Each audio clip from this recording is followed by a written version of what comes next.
हम लोग आधुनिक भारत का इतिहास पढ़ रहे हैं। हम लोग क्या पढ़ रहे हैं? आधुनिक भारत का इतिहास।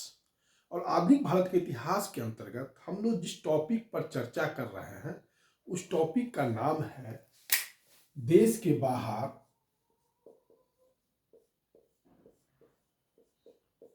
क्रांतिकारी गतिविधियां।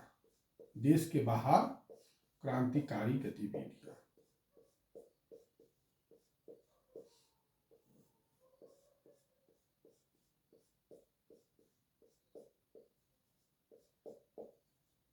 यह टॉपिक है देश के बाहर क्रांतिकारी गतिविधियां।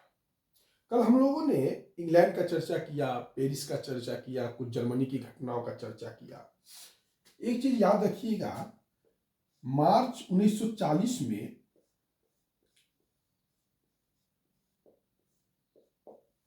एक थे उधम सिंह। कौन थे? उधम सिंह पंजाब के क्रांतिकारी थे। इन्होंने इंग्लैंड में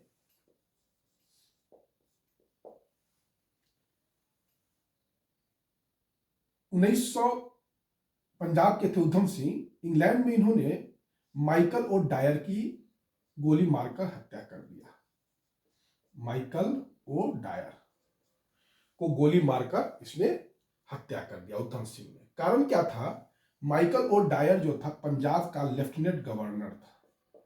पंजाब का लेफ्टिनेंट गवर्नर था 1919 में। और उस समय एक पंजाब में एक इंपॉर्टेंट घटना हुआ था अमृतसर में, जालियांवाला बाग हत्याकांड।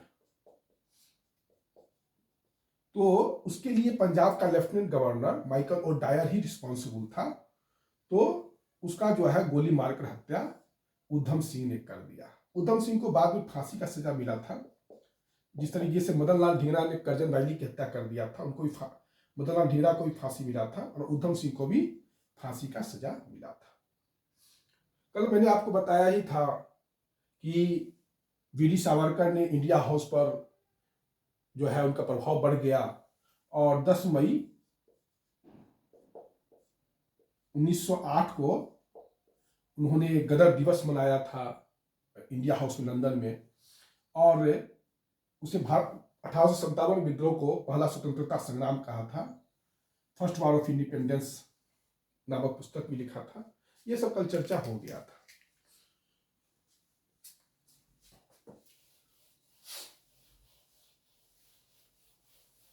आज हम लोग जो चर्चा करेंगे वह अमेरिका का चर्चा करेंगे, थोड़ा अफगानिस्तान का चर्चा करेंगे। पहले हम लोग अफगानिस्तान का ही चर्चा कर लेते हैं। वर्ष 1915 की बात है। 1915 की बात है। 1915 में क्या था? अफगानिस्तान प्रथम विश्व शुरू हो चुका था। तो एक थे राजा महेंद्र प्रताप। राजा महेंद्र प्रताप। राजा महेंद्र प्रताप ने अफगानिस्तान में काबुल में स्वतंत्र भारत का प्रथम अस्थायी सरकार का गठन किया।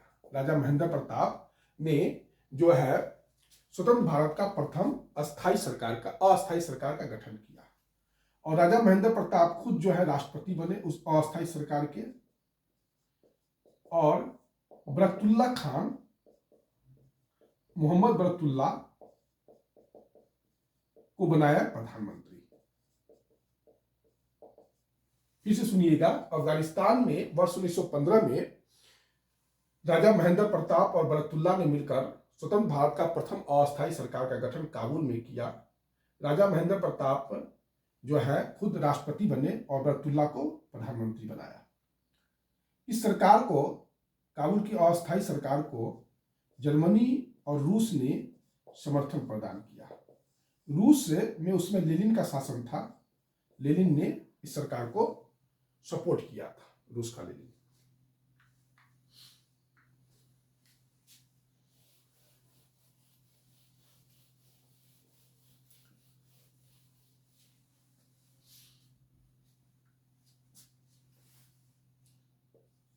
अब हम लोग थोड़ा सा यूएसए देख लेते हैं।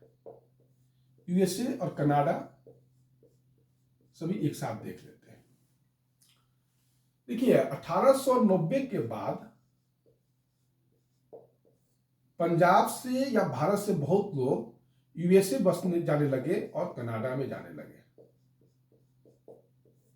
और वहां पर जाकर राष्ट्रवादी भावना का विदेशों में प्रचार करने लगे। साहित्य भी छपा, पत्रिका भी छापते थे। क्यों छापते थे? क्योंकि इसके द्वारा जो है विदेशों में राष्ट्रवादी भावना का प्रसार हो सके, ब्रिटेन के खिलाफ आवाज मजबूत किया जाए। उसी में विदेशों में पैन आर्यन सोसाइटी का गठन किया गया। अमेरिका में पैन आर्यन सोसाइटी ने पैन आर्यन एसोसिएशन का गठन किया गया अक्टूबर 1906 में अमेरिका में। कहा किया गया? पैन आर्यन एसोसिएशन का स्थापना अमेरिका में 1906 में हुआ और इसके संस्थापक थे मोहम्मद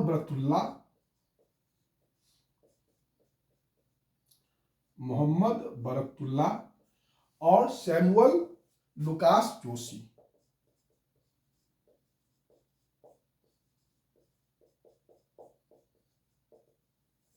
पैन आर्यन एसोसिएशन की स्थापना अक्टूबर 1906 में हुआ था। संस्थापक थे Mohammad Barkatullah, Samuel Lucas Joshi. America में हुआ था गठन और इसका उद्देश्य था कि ब्रिटिश सरकार के विरुद्ध जो है अमेरिका में जो लोग रह रहे हैं या अमेरिकी सरकार चाहे जो संभव तरीका है उससे जो है ब्रिटिश के विरुद्ध जो है वातावरण बनाना, ये इसका था, इस संस्था का उद्देश्य था। काफी इंपॉर्टेंट संस्था था पैन आर्यन एसोसिएशन।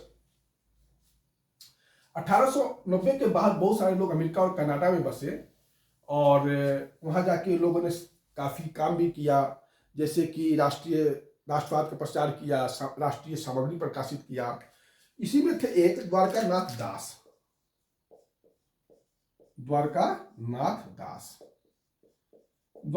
दास ने 1907 में कैलिफोर्निया अमेरिका में है भारतीय स्वाधीनता लीग का गठन किया। कैलिफोर्निया में भारतीय स्वाधीनता लीग का गठन किया। वही उद्देश्य है ब्रिटिश सरकार के विरुद्ध अमेरिका में जो है एक वातावरण बनाना। और स्वतंत्र हिंदुस्तान नामक एक समाचार पत्र भी प्रकाशित किया। भारतीय स्वाधीनता लीग का गठन किया, पार्टी बनाया द्वारकानाथ दास ने 1907 में कैलिफोर्निया में, और 1908 में स्वतंत्र हिंदुस्तान नामक समाचार पत्र प्रकाशित किया। उसका उद्देश्य यही था कि विदेशों में रह रहे भारतीयों में राष्ट्रवादी भावना फैलाना, उनको एकजुट करना और ब्रिटिश सरकार के विरुद्ध जो भारत में सरकार है उसके विरुद्ध जो है वातावरण बनाना, चाहे क्रांतिकारी विचार को फैलाना।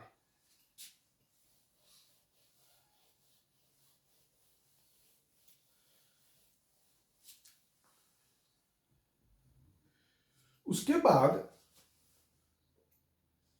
देखिए गदर पार्टी की स्थापना 21 अप्रैल 1913 को हुआ था। गदर पार्टी की स्थापना 21 अप्रैल 1913 को हुआ था। 1 नवंबर 1913 को सैन फ्रांसिस्को 1 नवंबर 1913 को सैन फ्रांसिस्को में Hind association of Pacific coast और किसी किसी किताब में हिंद एसोसिएशन ऑफ अमेरिका भी मिलता है, हिंद एसोसिएशन ऑफ अमेरिका भी मिलता है, का गठन 1 नवंबर 1913 को सैन फ्रांसिस्को में Hind association of Pacific coast या हिंद एसोसिएशन ऑफ अमेरिका का गठन जो है सोहन सिंह भाकना ने किया था।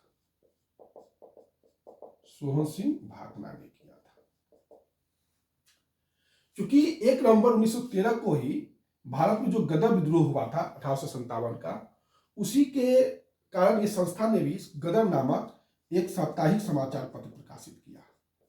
तो इस संस्था को भी जो है गदर पार्टी कहा जाने लगा।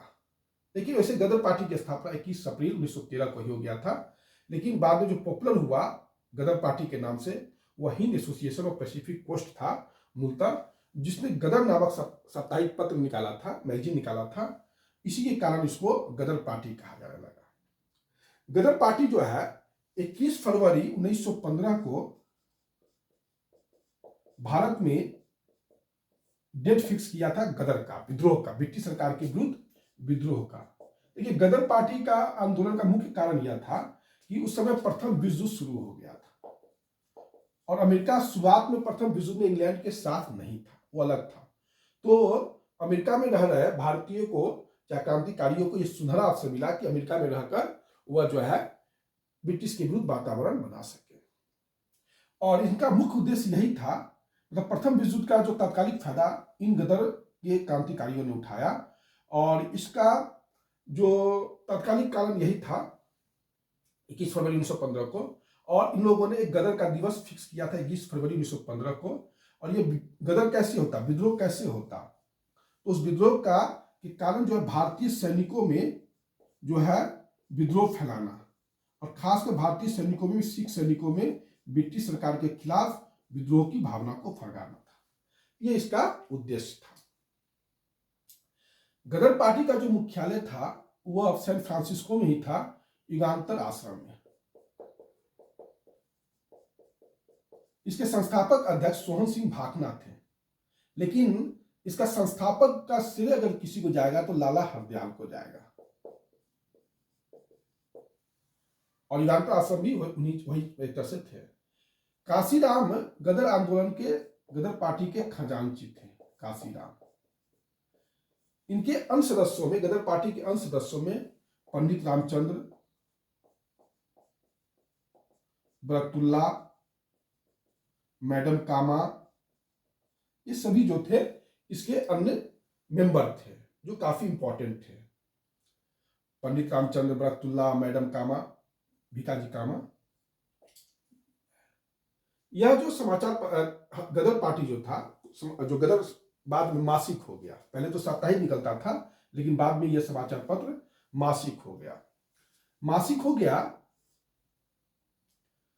जैसे कि उर्दू में निकलता था, गुरुमुखी में निकलता था, हिंदी में निकलता था, अंग्रेजी में निकलता था, पश्तो में निकलता था, उसके बाद मराठी में निकलता था, गुजराती में निकलता था। इन भाषाओं में यह समाचार पत्र, गदर नामक जो समाचार पत्र था, वह प्रकाशित होता था।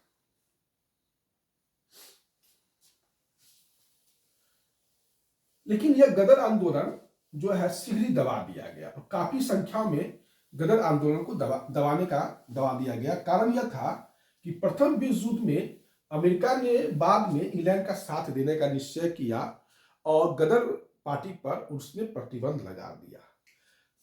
अगर पूछा जाए कि लाला हरदयाल गदर पार्टी के मनीषी पथ प्रदर्शक कौन थे, तो लाला हरदयाल ही थे। लाला हरदयाल 1911 में ही स्टैनफोर्ड यूनिवर्सिटी में प्रोफेसर का काम करते थे, स्टैनफोर्ड यूनिवर्सिटी में। बाद में 1913 में वो गदर आंदोलन से जुड़ गए। गदर पार्टी का संस्थापक अध्यक्ष अगर पूछेगा तो सोहन सिंह भाकना अगर नाम में है तो सोहन सिंह भाकना ही लगाइएगा। अगर सोहन सिंह भाकना नहीं है, लाला हरदयाल नाम है, तो आप लोग लाला हरदयाल ही नाम लगाइएगा। तो यह हो गया आपका गदर आंदोलन के बारे में जो जानकारी चाहिए था वह मैंने आपको दे दिया।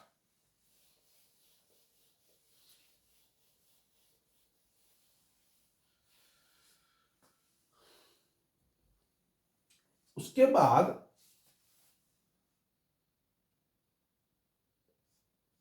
वैंकूवर कनाडा से तारकनाथ दास थे, तारकनाथ दास थे। उन्होंने फ्री हिंदुस्तान नामक समाचार पत्र का प्रकाशन किया और रामनाथ पुरी ने सर्कुलर ए आजादी का प्रकाशन किया। इस सब थोड़ा ध्यान रखिएगा। वैंकूवर कनाडा में है, तारकनाथ दास ने फ्री हिंदुस्तान नामक समाचार पत्र का प्रकाशन किया और रामनाथ पुरी जो है सर्कुलर ए आजादी नाम का एक मैगजीन निकाला। एक था रेशमी रुमाल कांड हुआ था, 1915 के आस 14 में ही हुआ था रेशमी रुमाल। इसमें ज्यादा नहीं देखना है।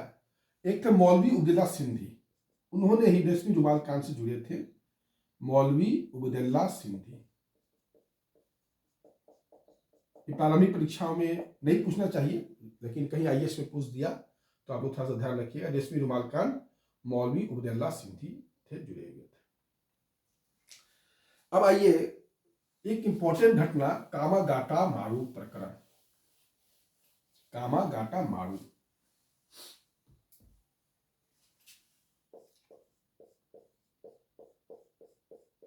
कामागाटा मारू। देखिए ये एक जापानी जहाज था। ये क्या था? एक जापानी जहाज था। पंजाब के एक व्यक्ति थे गुरदीप सिंह। गुरदीप सिंह, पंजाब के एक व्यक्ति थे गुरदीप सिंह। वो जो है हांगकांग में रहते थे, हांगकांग चले गए थे। और ये जो जहाज था वो जर्मन कोई शिपिंग का एक मतलब कह सकते हैं कि सिविक एजेंट था, मिस्टर बुनो। हांगकांग में एक मिस्टर बुनो रहते थे, वो शिपिंग एजेंट थे। कहाँ के रहने वाले थे? तो जर्मनी के रहने वाले थे। उसी से गुरदीप सिंह ने कामागाटा मारू जहाज किराया पर लिया। जहाज कहाँ का है? जापान का। और किससे किराया पर लिया? तो जर्मनी एजेंट थे मिस्टर बुनो से गुरदीप सिंह ने जहाज किराया पर लिया, जो पंजाब के रहने वाले थे। कहाँ जाके किराया लिया? हांगकांग में लिया। ये हांगकांग में जो थे 1911 से ये रहना शुरू कर दिए थे। और उस समय हांगकांग में 150 सिख लोग रहते थे। 1911 से ही गुरदीप सिंह हांगकांग में 1911 से ही रहते थे। और उस समय हांगकांग में 150 सिख परिवार था, 150 सिख व्यक्ति थे जो कनाडा जाना चाहते थे। जो कहाँ जाना चाहते थे? कनाडा जाना चाहते थे। लेकिन कनाडा सरकार ने यह प्रतिबंध लगा दिया था कि कोई भी जहाज डायरेक्ट भारत से कनाडा नहीं पहुंचेगा। लेकिन कनाडा सुप्रीम कोर्ट ने 1913 में 35 व्यक्तियों को कहा कि ठीक है, वह जहाज आ सकता है, परमिशन आ सकता है जो डायरेक्ट भारत से नहीं आता। तो गुरदीप सिंह ने क्या किया?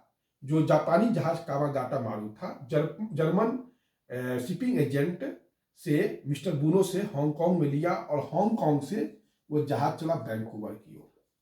जो 35 लोगों को सुप्रीम कोर्ट ने दे दिया कनाडा का, तो गुरदीप सिंह खुश हो गए और 376 लोगों को जहाज पर बैठा लिया।